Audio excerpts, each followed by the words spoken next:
tidak boleh menggunakannya tanpa izin. Dalam kehidupan sehari-hari, wadiah sering kita temui.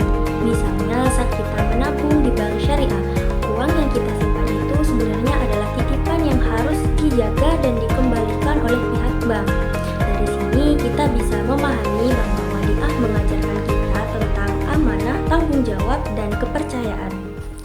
Selanjutnya, saya akan membacakan salah satu ayat Al-Quran yang berkaitan dengan amanah. A'udzu billahi minasyaitonir rajim. Bismillahirrahmanirrahim. Innallaha ya'murukum an tu'addul amanati ila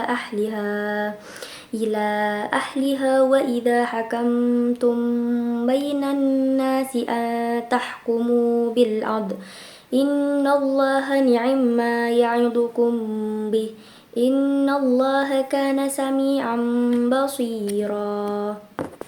Yang artinya, sesungguhnya Allah menyuruh kamu menyampaikan amanat kepada yang berhak menerimanya, dan apabila kamu menetapkan hukum di antara manusia, hendaklah kamu menetapkannya dengan adil.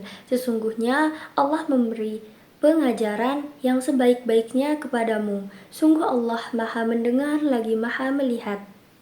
Dari ayat tersebut, kita dapat memahami bahwa Allah memerintahkan kita untuk menjaga amanah dan menyampaikannya kepada yang berhak.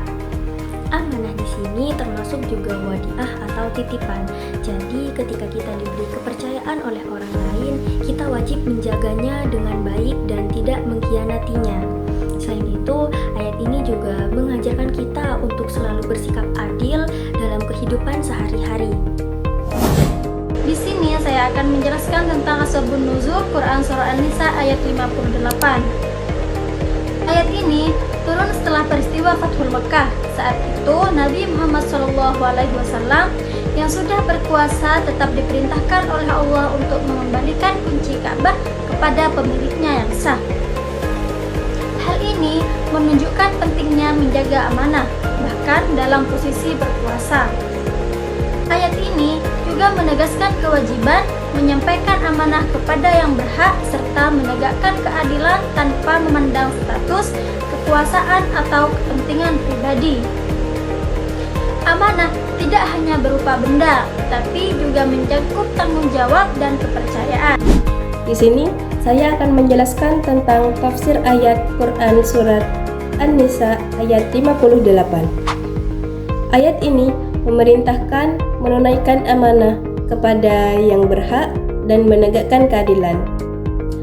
Al-amanat artinya kepercayaan yang harus dijaga.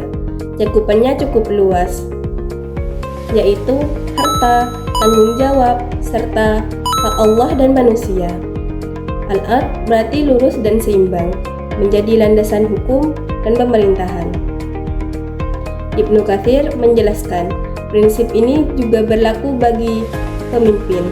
Sedangkan Quraisy Shihab menegaskan amanah mencangkup tanggung jawab kepada Allah, sesama, dan diri sendiri. Saya akan menjelaskan mengenai isu penyalahgunaan barang titipan dalam praktik wadiah. Dalam hukum ekonomi Islam, barang titipan atau wadiah itu tidak boleh digunakan sembarangan tanpa adanya izin pemiliknya. Kecuali yang terjadi dalam bank syariah, di mana pemilik uang itu menitipkan uangnya untuk dikelola oleh bank dengan catatan harus adanya izin dari pemiliknya, pengembalian uang yang utuh, serta pembagian hasil yang jelas.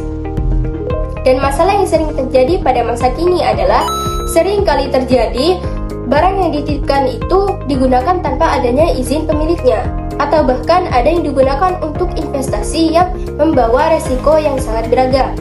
Dan hal ini jelas merugikan hak pemiliknya dan melanggar prinsip syariah.